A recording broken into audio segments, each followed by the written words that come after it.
Welcome to the VALR Podcast. It's a really great pleasure to have Jameson Lopp with us today.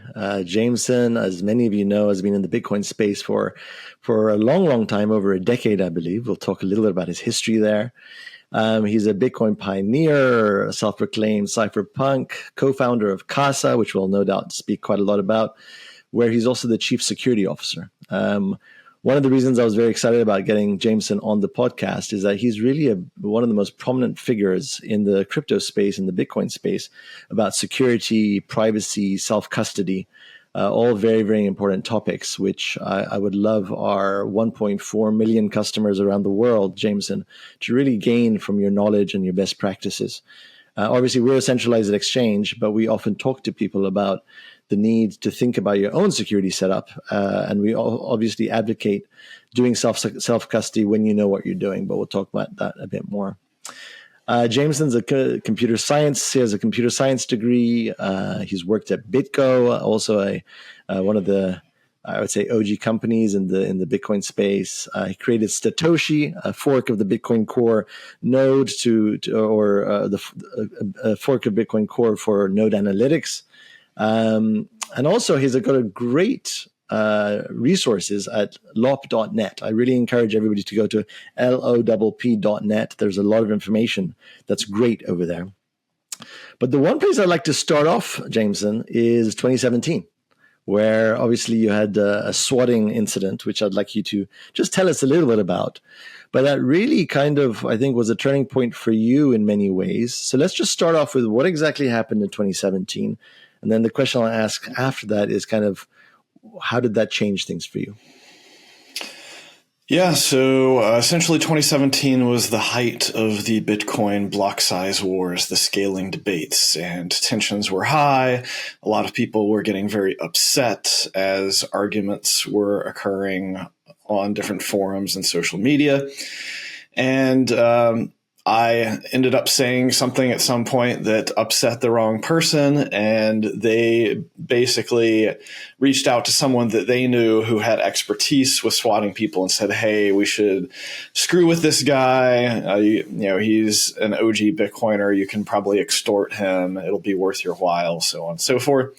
And I ended up having several dozen heavily armed law enforcement officers shut down my entire suburban neighborhood of 400 homes because they had received a call that was claiming it was me at my house, claiming that I had killed people and had people hostage and had bombs, and basically using all of the trigger words that are necessary to get a massive lethal response from law enforcement to come out, because they're pretty much obligated to investigate these types of claims.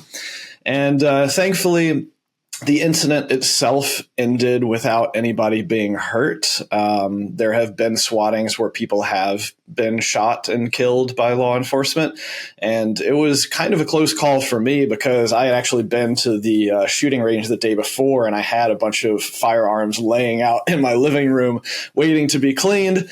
But I had a few things going for me. One of which was that I was already somewhat practicing decent operational security. And the tweet that I had made that morning, which I believe led the swatter to believe that I was at home and would be a good target, I actually made that when I was not at home. I was at the gym already going about my usual business. And so I ended up coming back home from the gym and running into the law enforcement blockade there.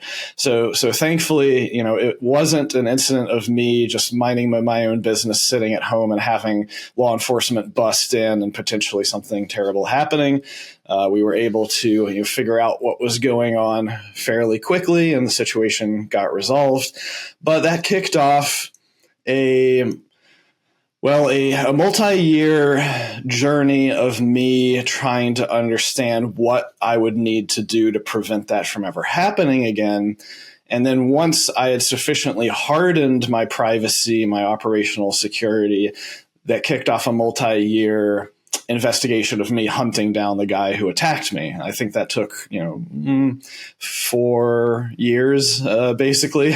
But I did end up getting some justice there. It was a kind of bittersweet thing because it was just some a naive young kid living in his mother's basement. He fell in with the wrong crowd. He didn't really understand the ramifications of what he was doing, but I think he learned his lesson, and I learned a lot. And now I speak a lot about the ramifications of being a public person in this space, where people are kind of doing calculations in the back of their head of like, okay, this person's been into Bitcoin for this many years, and they are probably a soft target, and we could try to extort them, we could try to hack them, we could try to wrench attack them, and what as a result do people in this space who have essentially outed themselves as investors need to do if they want to be sufficiently safe from all of these types of attacks. So, security is a never-ending cat and mouse game. So it's a good business to be in for sure. Absolutely. Thank you for sharing. We met recently in New York, and one of the things I came up to you and I was just actually asking you about some of your security views, etc. One of the things that you said struck me, which is you said, I sleep well at night. So I really wanted to kind of put ourselves in kind of the shoes of our viewers. So these are people that are very sophisticated when it comes to crypto and security, and all the way down to people that are just beginners and just understanding what Bitcoin is, not even necessarily even understanding what a Bitcoin private key is, etc. So one of my goals of this podcast is that for our user base to listen to it and to gain some insights about their own personal security. So I think when you said I sleep well at night, I think I'd like you just to kind of put yourself in the shoes of kind of this beginners and the most sophisticated people. How do you make that happen, given the wide range of experience that people have, and what is like the main mistake that people are making when it comes to the custody of their Bitcoin? So really, just a foray into kind of what's your advice into how to get this personal setup right? Yeah, I mean, there's a few components to that.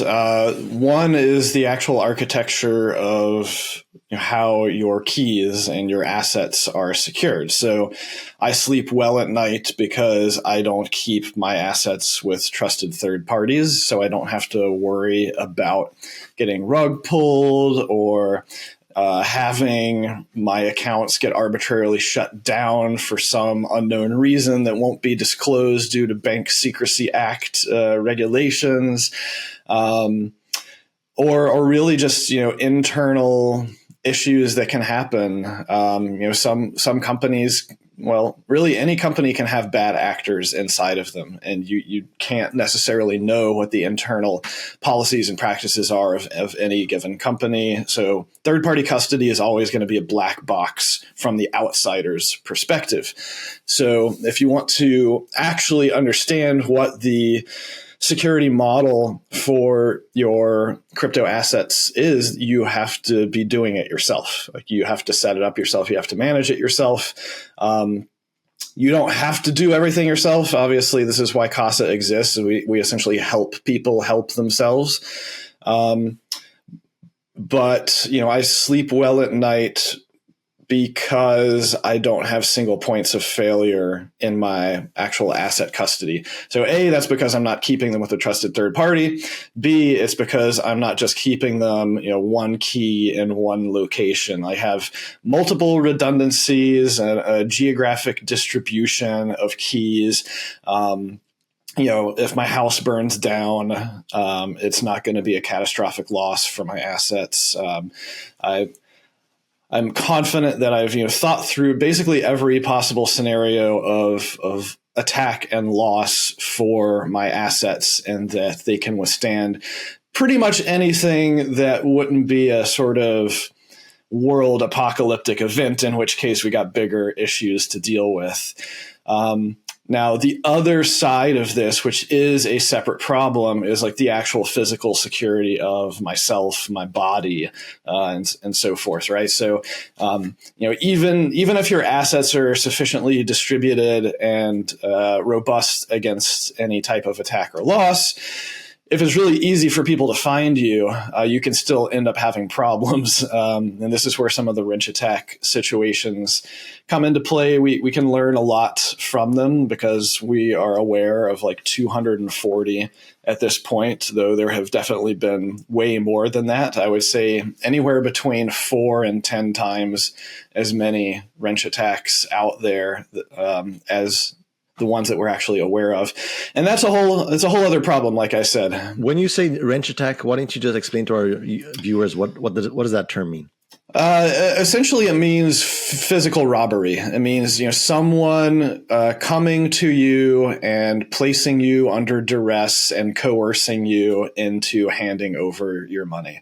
And we're kind of in the discovery phase right now, where wrench attacks are relatively rare compared to the many other forms of theft and attack and loss that can happen in this space, but they are going up and they are roughly correlated with the exchange rate.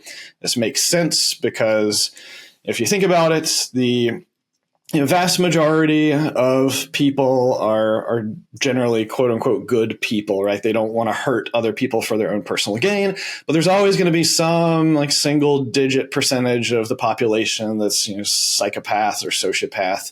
And they're just trying to figure out, what's the best return on my investment.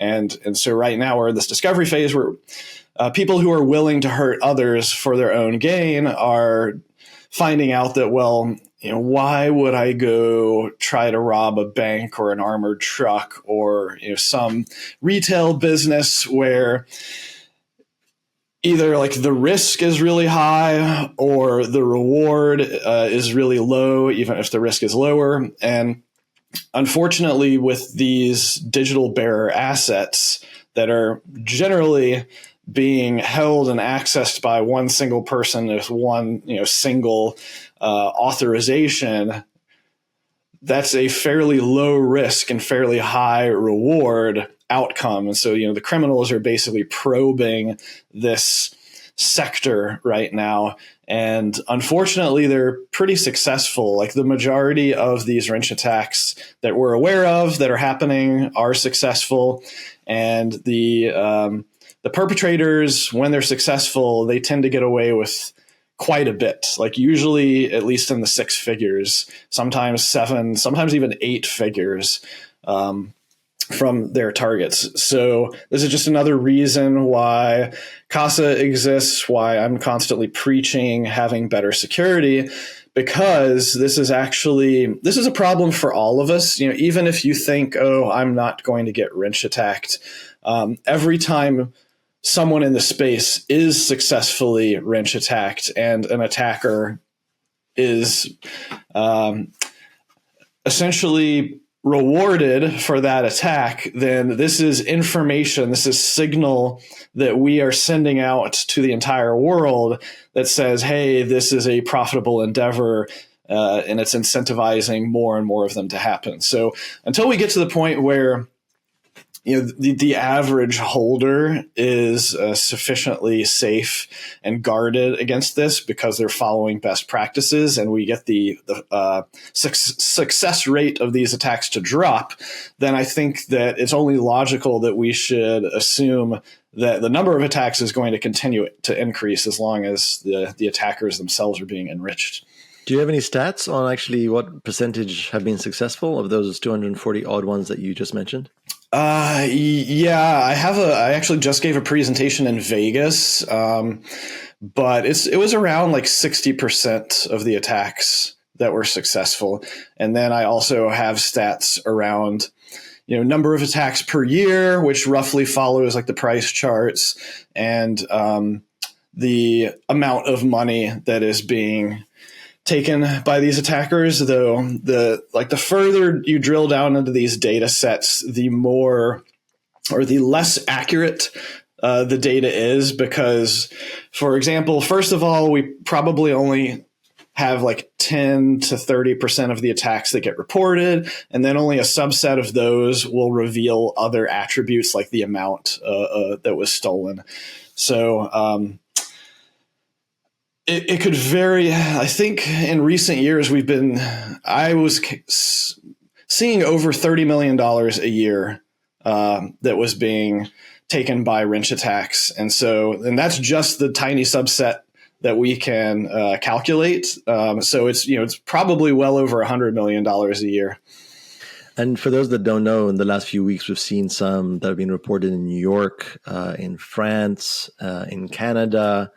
So this is something that has happened in France for some reason multiple times that we're seeing. That was actually, they believe it was one mastermind, this like Moroccan French guy who they did arrest, I think, last week.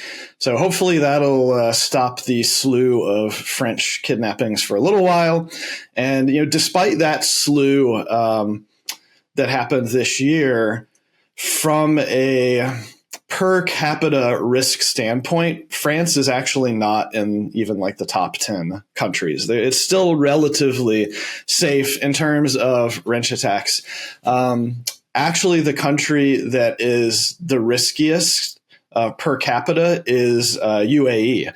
And that's because there have been 9 known attacks, and I think all of them were basically OTC trades. So, somebody saying, hey, I want to buy or sell. Physical OTC trades. Okay. Yeah, that's one of the riskiest things you can do is face-to-face OTC trades. Basically, they'll even start off with tiny buys and then ramp it up and get to the I want to do 500,000 or I want to do $1 million trade, and they'll basically say, meet me in this hotel room. You go to the hotel, they jump you, they take everything that you have.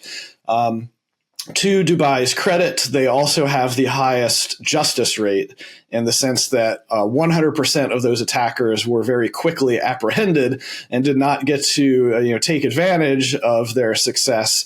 I think that's because my understanding is Dubai is very heavily surveilled, and it's very easy for them to track people down. Yep. Okay.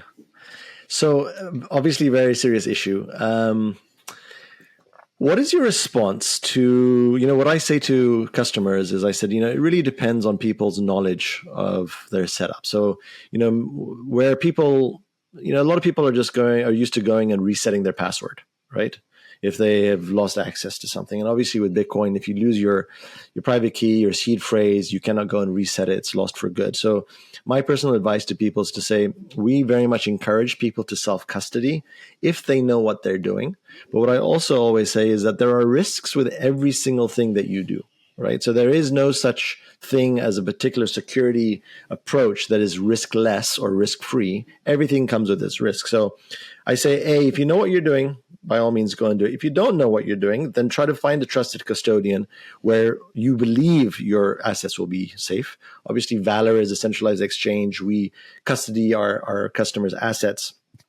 We have a whole bunch of security measures that we take. As you said, there isn't any individual that can go and take the assets unilaterally. To your point, geographically distributed, multi-signature, etc. So, but that's very different. We're an institution where we invest in this. We have a dedicated cybersecurity team. So, would you advocate to some, maybe your response is no, just go get Casa, regardless of whatever level you are, come to Casa, which is a perfectly valid response. But for someone that's new, what would you say to them? No, I think there's a number of different tiers of security, right? So security should always be commensurate with the amount of value of whatever it is that you're protecting. And that's just a very broad generalization.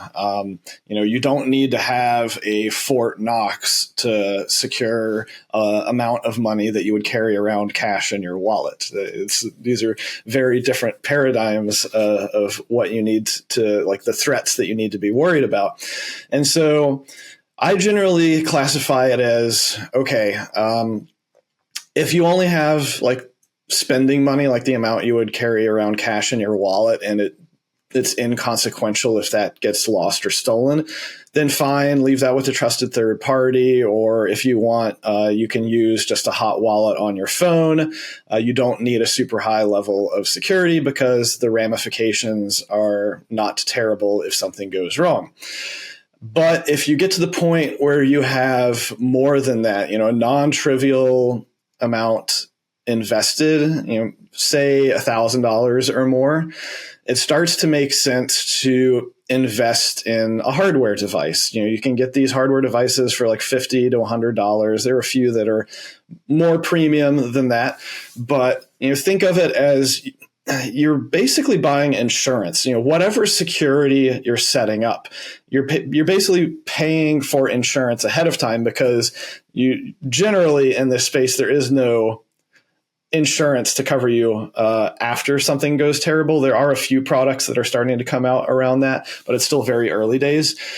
And so, investing $50 or $100 in a hardware device protects you from 90 to 95% of the attack vectors that are all internet based. Basically, you're taking your keys off the internet. You no longer have this door open where 8 billion people can be knocking on it and trying to get through it and try to get to your key material and compromising whatever device it is that you have your money on. So that's really like one of the most effective low cost ways to protect yourself. But that doesn't protect you from everything. You keep going further and further down the security rabbit hole, and you end up having to spend more and more time guarding against more and more edge case risks. But once again, what you're guarding against is catastrophic failure. So if you move beyond that, if you move to having a significant portion of your portfolio, your net worth in digital assets, that's when you need to start thinking about eliminating single points of failure. And so that's when you want to have multiple redundant, geographically distributed backups of your seed phrases.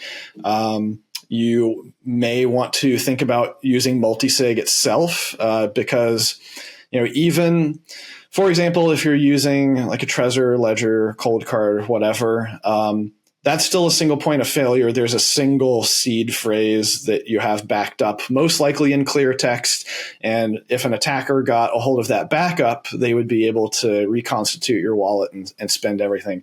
So in order to protect against stuff like that, you want to have multisig, which basically means you're constructing this digital lockbox that requires multiple keys to cryptographically sign a transaction before the network will accept it. And that's what Casa helps people do. There's a number of free open source software solutions out there where you can do this yourself. But once again, this is all about like how much time are you putting into understanding all of the threats and being able to guard against them.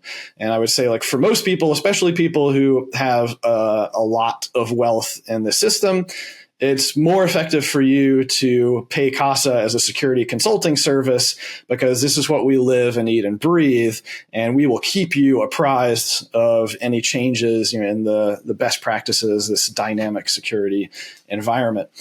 And so really what we do is we help get people to a level where we assume that any part of your setup can and will fail over a long enough period of time. People are human.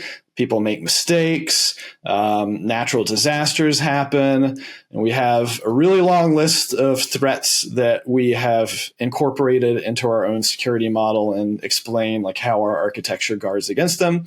But the short version is that anything can go wrong and you can still recover your money. And that includes Casa. Like, our company is not a single point of failure. We only hold 1 out of 3 or 1 out of 5 keys. So even if we disappeared, we can't prevent anyone from moving their funds. We can't spend funds without authorization from the user. We're really facilitating, a more robust setup. But It also gets even further down the rabbit hole into stuff like inheritance and, multi-generational family planning. That's a really weird tightrope to walk. If you want to be in a setup where only you control your keys, but then magically a button kind of gets pressed if you die. And of course, the blockchain doesn't know if you're alive or dead. So like we have to construct other game theory and distribute keys in such a way that will allow your beneficiaries to be able to recover your funds. But if they try to do that while you're still alive, you can kick them out. Sure. So a couple of questions on what you said. So you talked about hardware wallets. Are there any particular ones that you've looked into that you think are worth people looking at, that you can kind of not vouch for, but kind of recommend more than others? Yeah. So there's many different attributes going on here. The short version is there is no perfect hardware wallet. They all have pros, cons, strengths, weaknesses. If you're buying one hardware wallet for a single signature wallet, then you definitely want one with a screen.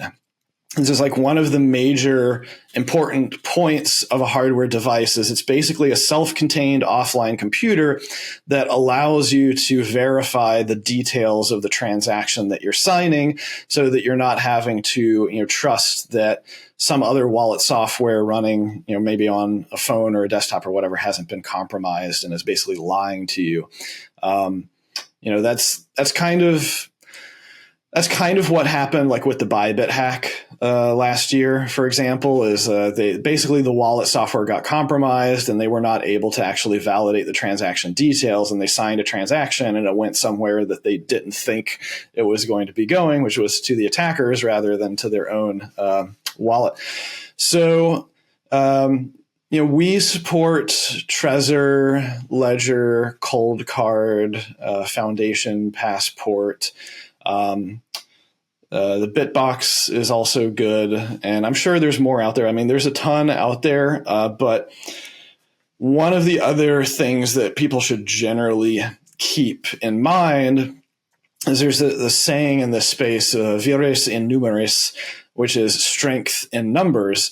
And a lot of people only ascribe that to like the cryptography that secures these networks. And that is true. That's like one aspect of strength in numbers. But this also applies to just security in general, that whenever you're doing something that kind of strays outside of the like popular modus operandi of other people in the space, you're basically you're becoming an explorer, and exploration always has risks because there's just a lot more unknowns whenever you're exploring a space. It doesn't have to be a physical space; it can be this logical space, some new construction of some security architecture that just nobody else has ever used, hasn't been sufficiently vetted, and may have points of failure, foot guns, so on and so forth. So,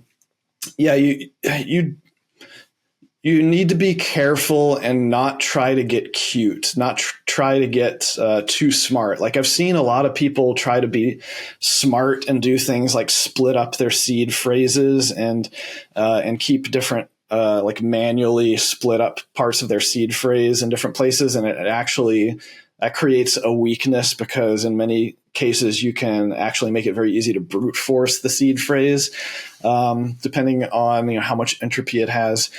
But like I said, it's a very complex environment, and so you can easily spend weeks or months just learning all of the ins and outs and the best practices. And I have plenty of educational material that people are welcome to read, and this is what I do a lot of times is I'm exploring things and then I'm writing up my learning so that hopefully other people can save themselves some of the effort. Is Lopp.net, is that the best place to go? And I have my blog that's also linked on there. But I've done all types of random things. Like I've stress tested like 80 different metal backup devices for seed phrases, for example, because as another motto we have in this space, don't trust, verify.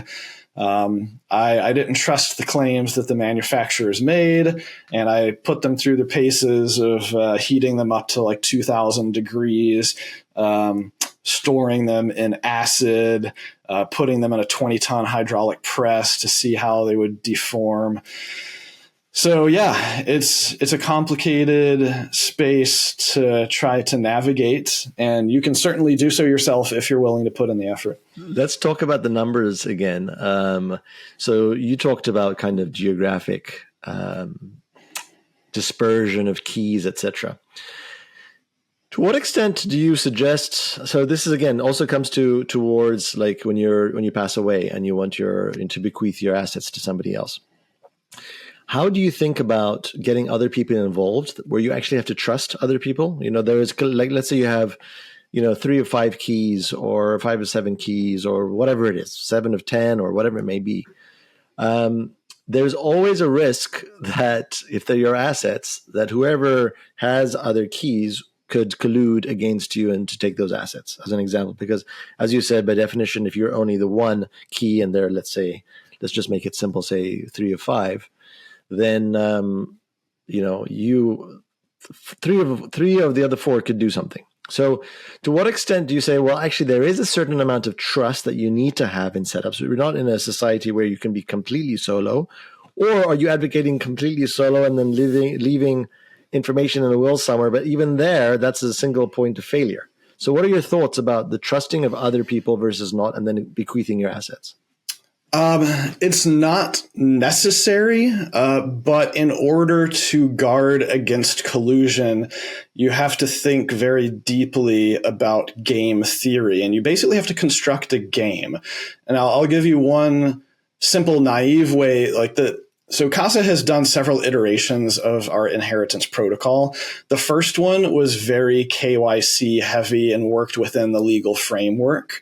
And so what we would have our clients do, this was 4 years ago, is we would have them put one key in a safety deposit box that had beneficiaries listed on it, right? So that key won't even be accessible unless the beneficiaries come to the safety deposit box with the death certificate, so on and so forth. So that's one way of guarding against it. We would also have their attorney hold one key. So once again, you're operating under the assumption that the attorney is going to abide by their legal duties, not to collude against you. And then, of course, Casa holds one key, and we would also require a death certificate. So it's nothing is perfect, but it's all about dispersing trust as much as possible amongst a wide variety of disinterested parties, so that it's not just that you're dispersing keys amongst your own family that might collude against you if you don't fully trust them. And we ended up getting rid of that because there was just so much friction around the sort of the KYC, death certificate, attorney aspects of it. And so what we've done is we re-architected that to instead use a couple of interesting aspects of Casa's system. Essentially, for example, if you're in a 2 of 3 setup with us and you use our new inheritance feature that we rolled out a year ago, you end up sharing an encrypted QR code, which is your mobile key on your phone, with your beneficiary.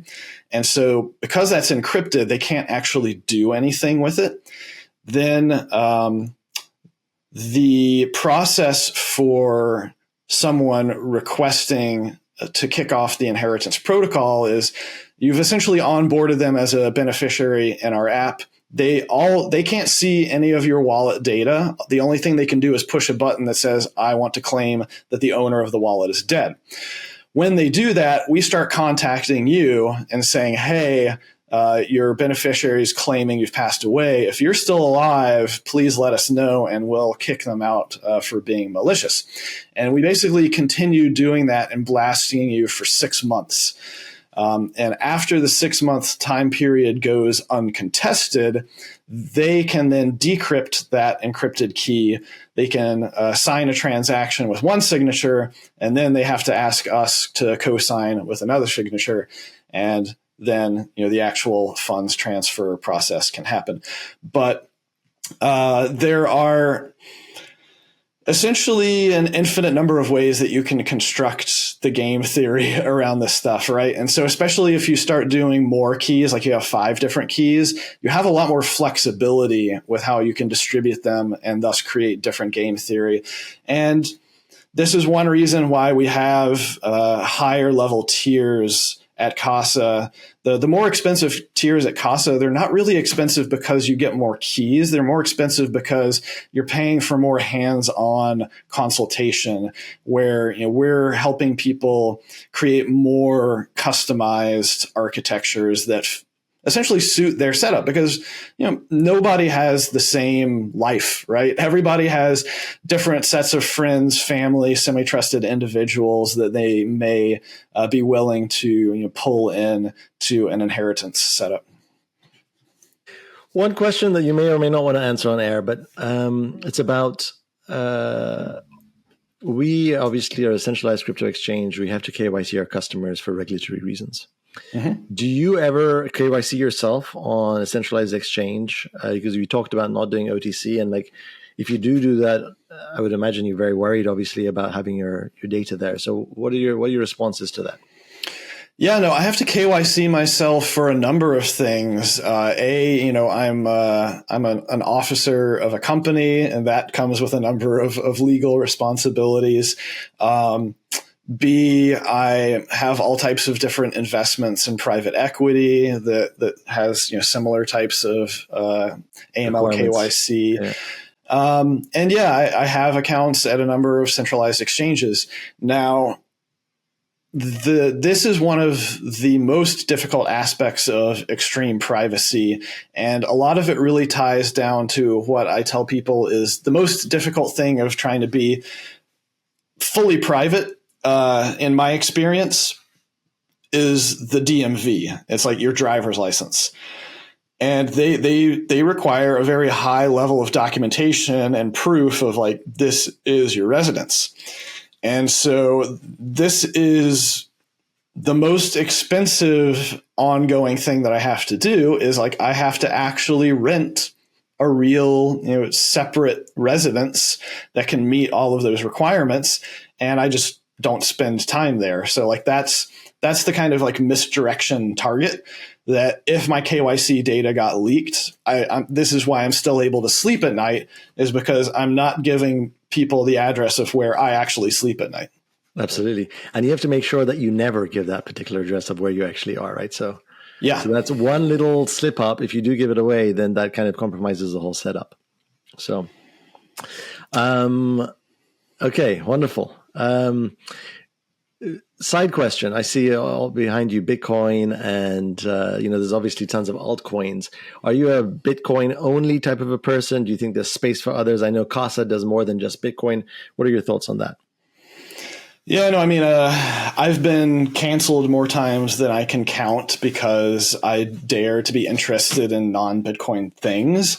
Now, first of all, I never tell anyone what they should invest in. I generally don't even tell people that they should invest in Bitcoin.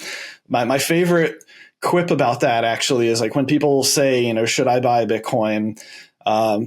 My answer is if you have to ask, then the answer is no. You clearly have not researched it enough. You need to keep researching it until you're convinced yourself, and you don't have to ask me or anyone else to make you feel better about whether or not you should jump in.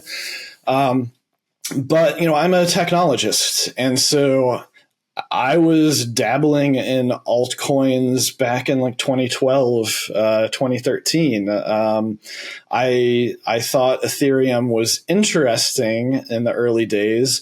I didn't spend a ton of time doing stuff with it because I was mostly busy building Bitcoin infrastructure.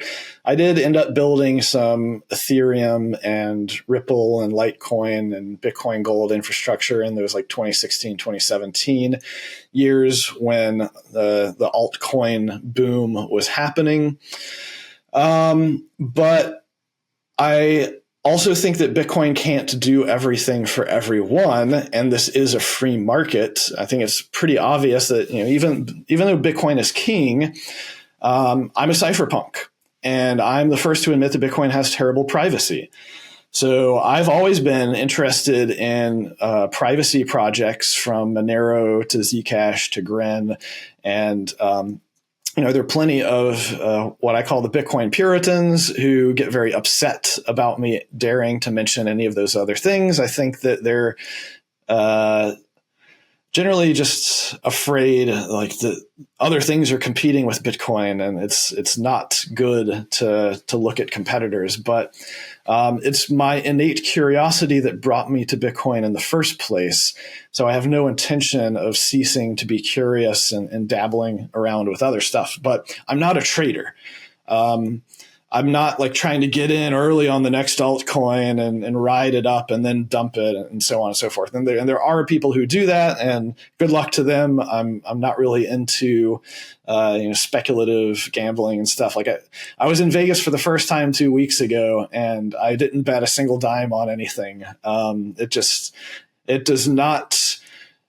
doesn't capture my attention. I prefer to play games that are more novel, and I prefer, if I'm going to gamble, I prefer to do so by investing in like seed stage startups that I feel are trying to solve a problem that no one has tried to do before. Absolutely. I'm going to go, and we've got a few minutes left, but I want to talk to you a little bit more about the broader Bitcoin ecosystem. But before we leave kind of privacy and security, is there anything that I haven't asked you that you'd like to get the message out to the listeners about? Any last tips or advice about Bitcoin, about security and privacy? Well, I mean, one of the things that I'm kind of disillusioned about lately is that it just seems like the narrative has shifted over the past few years, and it's all like number go up. Everybody's going to get rich. Don't worry about your security or your sovereignty because your coins will increase in value even if you're leaving them with a trusted third party, or just buy the ETF, yada, yada, yada. And as a result of that, it's actually bad for Bitcoin for a number of reasons. We're seeing like more and more coins essentially getting hoovered up by a small number of institutions and other entities, and that creates systemic risk within the ecosystem. You could call it 6102 type attack risk, but basically, whenever there's a small number of entities that could be targeted by whatever, and they have a massive stash amongst them, bad things can happen. It's also bad for Bitcoin from a long-term sustainability standpoint because there's basically no fees. The miners are not earning much revenue right now outside of the block subsidy, which of course gets cut in half every 4 years. So that's a sort of an open-ended long-term question. Thankfully, the Bitcoin price tends to more than double every 4 years. But if we get to the point where it stops doing that, then we're really going to have a lot of hard questions that we need to answer if the fees are not supplanting that subsidy. So the short version of all of that is that this is another reason why you should do self-custody. It decreases the systemic risk. It's good for you personally. It gives you a stronger security model. And it's good for the thermodynamic security of the system because you're actually creating demand for block space. Yeah, I think that's an important point for listeners to understand is that like if you're buying an ETF and it's the safer way to buy the ETF, you got to understand that whoever the ETF provider is, they're holding, or they should be holding, the underlying crypto in some safe custody somewhere. They're going to be using a custodian. Either they have their own in-house custodian or they're using an external custodian. And those custodians also have risks associated with them. So don't for a moment think that by holding the ETF alone that you've kind of abdicated responsibility and it's okay because there's zero risk.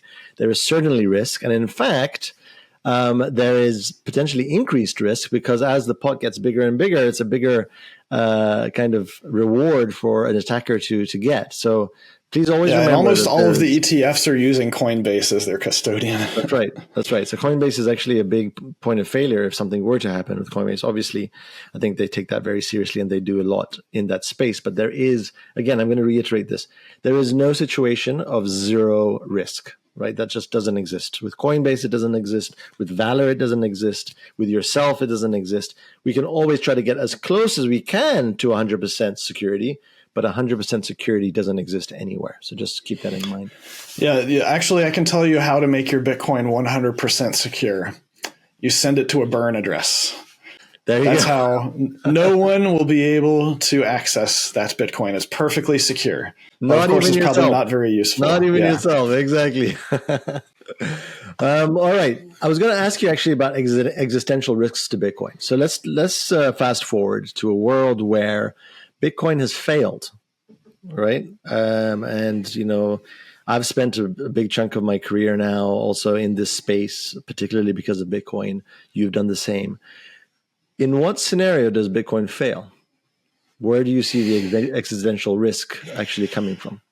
So there's a number of potential failure scenarios, and like one that's becoming more popular that we're talking about lately is quantum computing. This is a very vague and hand-wavy problem because it's almost impossible to pinpoint and quantify what the current level of risk is and to put a measurable time frame on how long we have.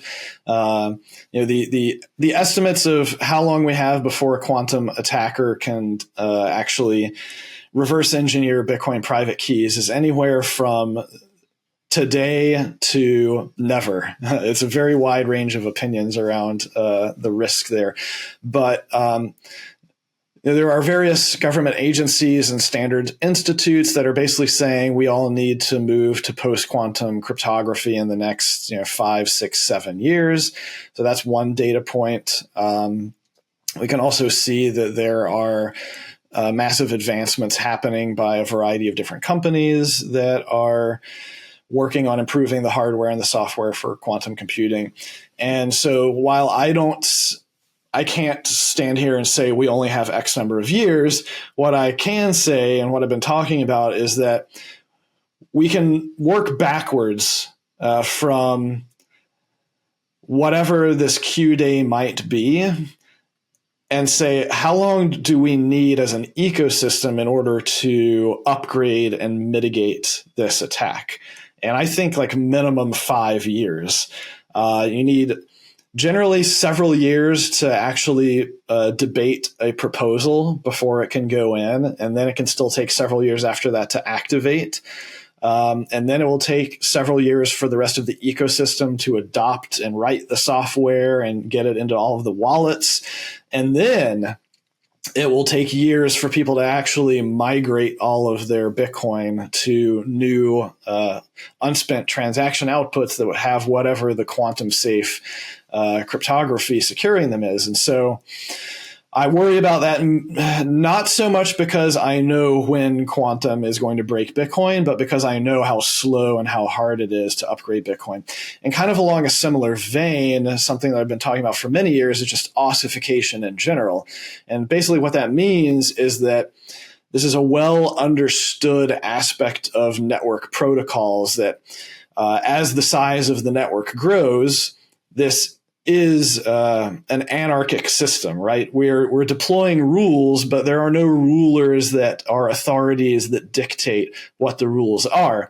So changing the rules actually becomes harder and harder as the size of the network grows because you can't coordinate amongst the larger and larger, more diverse set of participants. And eventually, like the ability to change a protocol, to change the rules kind of collapses under the weight of the size of the network. It can no longer move in any direction. That's why like ossification is really means like the calcification, like turning into bone. You can no longer move.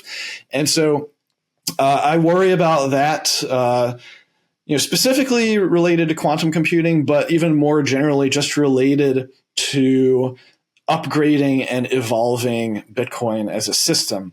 And so I have a number of talks that I've given where I actually talk about other internet-based protocols and ways where their ossification actually many years down the line created problems and weaknesses. And the general reason for that is that you can freeze or ossify a protocol, but you cannot freeze or ossify the rest of the world.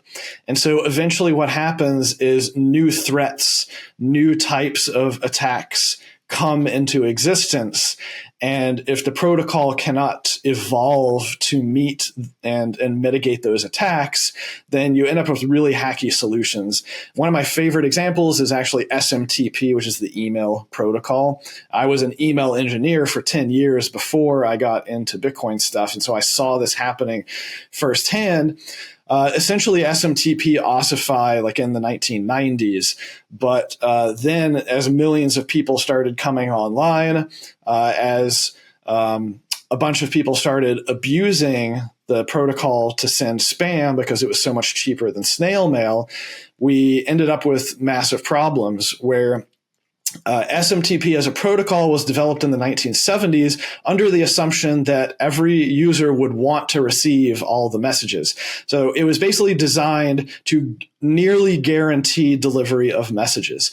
So now what happens, 20, 25 years later is this gets flipped on its head where we actually have this protocol that's great for guaranteeing message delivery, but now we want to not guarantee message delivery.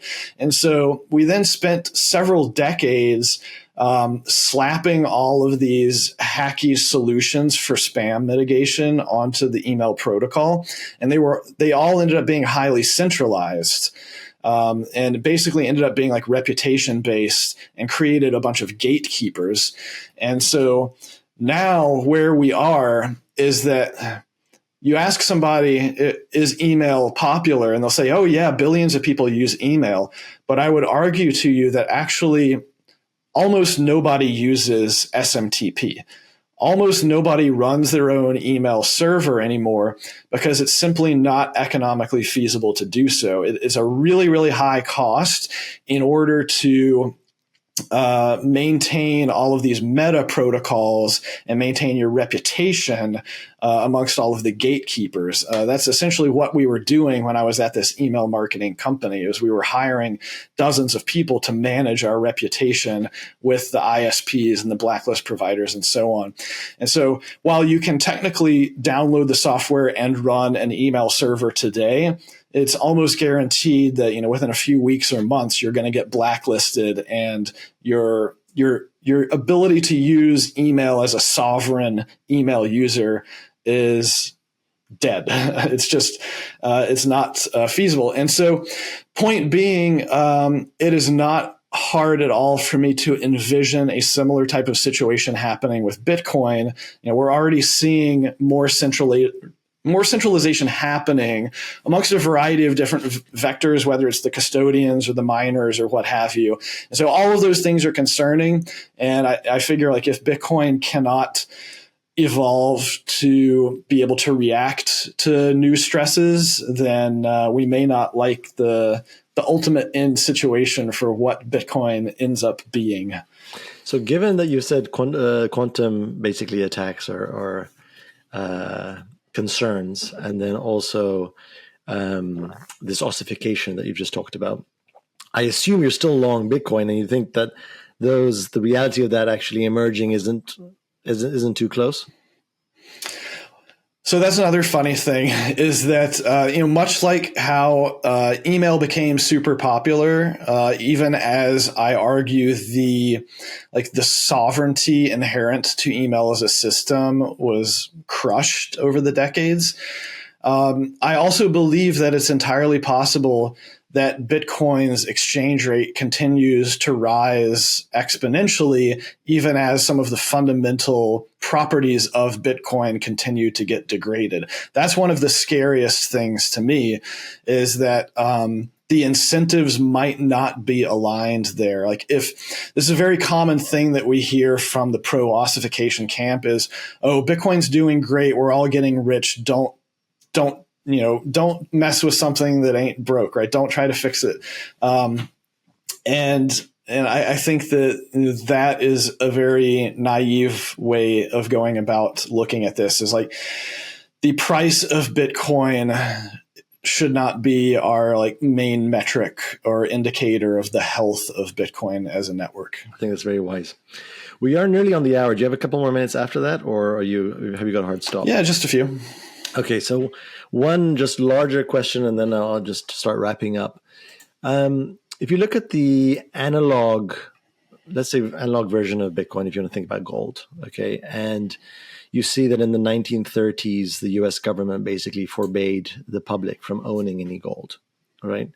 Do you see similar threats in the future when it comes to kind of nation states and their relationship with Bitcoin? What are your concerns, particularly from security and a privacy perspective, when you think about such a scenario? Do you think, don't worry about that, or is that something that also concerns you? Yeah, I mean, hopefully we're in a decent scenario, at least for the next few years. But actually, one thing I've said is that it's somewhat concerning to see nation states getting more interested in Bitcoin, because one of the scariest things out there is the line, I'm from the government and I'm here to help. A lot of terrible things have resulted from that line of thinking. And that could also play into this ossification stuff, right? It's like, if the United States decides that this strategic Bitcoin reserve is incredibly important to them, they might start doing and taking actions around, people trying to improve Bitcoin if they disagree with some of those proposed changes.